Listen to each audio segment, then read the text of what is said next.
దీని కంటిన్యూయేషను ప్రభుత్వాలు మారినా గవర్నమెంట్ కంటిన్యూ అవుతున్నప్పుడు గ్రేస్ఫుల్గా ఏది ఉండేదంటే చంద్రబాబు నాయుడు గారు వచ్చేప్పుడు అది ఆల్రెడీ ఇంతకుముందు అదాని పెడదామనుకున్నాం దాన్ని మేము వచ్చి దీన్ని ఎక్స్పాండ్ చేసి పెద్దది తీసుకొస్తున్నాము అనింటే ఆయనకు అది శోభనిచ్చేది, రాష్ట్రానికి బాగుండేది. ఇది కానీ ఆయనకు ప్రతిదీ తనది కాదంతా తనని చెప్పుకునే అలవాటు ఉంది కాబట్టి చంద్రబాబు నాయుడు గారికి ఆ రోజు అడ్డంగా పోయి అసలు అదాని పేరు కనబడితే జగన్మోహన్ రెడ్డి గారు గుర్తొస్తారు, ఆ రోజే తీసుకొచ్చింది గుర్తొస్తుందని అసలు ఆ పేరే కనపడకుండా ఎక్కడా చేశాడు.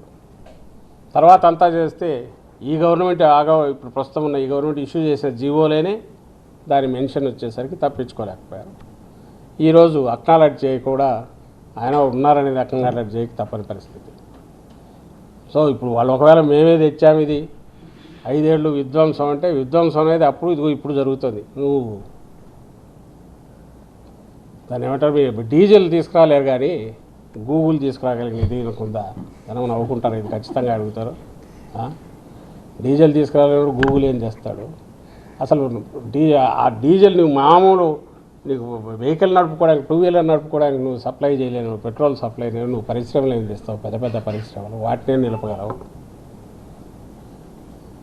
అసలు ఆధునిక జీవితం ఇది నడవడమే దీని మీద ఉన్నప్పుడు దీన్ని ఎంత సేఫ్గా, దీన్ని ఎంత సెన్సిటివ్ ఇష్యూగా చూడాలా, ఎక్కడ చిన్నపాటి ఇబ్బంది లేకుండా ఎట్లా చూడాలనే ఆలోచనే లేనివాడు నువ్వు కొత్త కొత్త పరిశ్రమలు తెచ్చి ఎంప్లాయ్మెంట్ ఏం క్రియేట్ చేస్తావు? విధ్వంసం అంటే ఇది. ఏదైతే మొత్తం స్తంభింపజేస్తుందో ఈరోజు రాష్ట్రాన్ని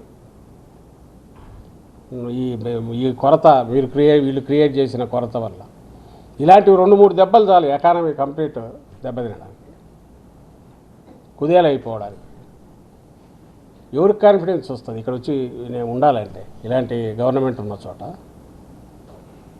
ఆశ్చర్యం ఏమంటే అన్నిటికంటే మళ్ళీ నాకు ఆశ్చర్యం అనిపించేది పక్కన అంతా బాగుంది. నువ్వు అన్నిట్లో ఇదే ఏదైనా ఉంటే కోవిడ్ వచ్చింది, as entire country is undergoing that, దాని మీద ఏదో చెప్పచ్చు కొంత.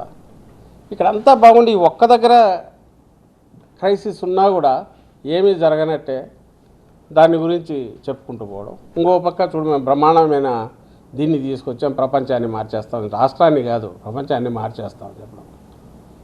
మారుస్తాడు, ఇదిగో ఇట్లా మారుస్తాడు. మళ్ళీ 20 ఏళ్ళ 30 ఏళ్ళ వెనక్కు రాష్ట్రాన్ని తీసుకెళ్ళేట్టు ఈయన చంద్రబాబు నాయుడు సక్సెస్ఫుల్గా చేయగలడు. మోడర్నైజేషన్ అంటే ముందుకు పోవాలా, అడ్వాన్స్డ్ దీనికి పోవాల్సింది వచ్చి వెనక్కు తీసుకుపోవడంలో మాత్రం నేను సిద్ధావస్తుని.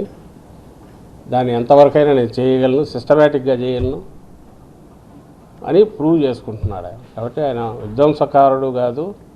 దాన్ని కంటే ఇంకా పెద్ద మాట ఏదైనా ఉంటే అదే చంద్రబాబు నాయుడు గారు కానీ ఆయన కొడుకు కానీ ఆ పార్టీకి కానీ అప్లై అవుతుంది.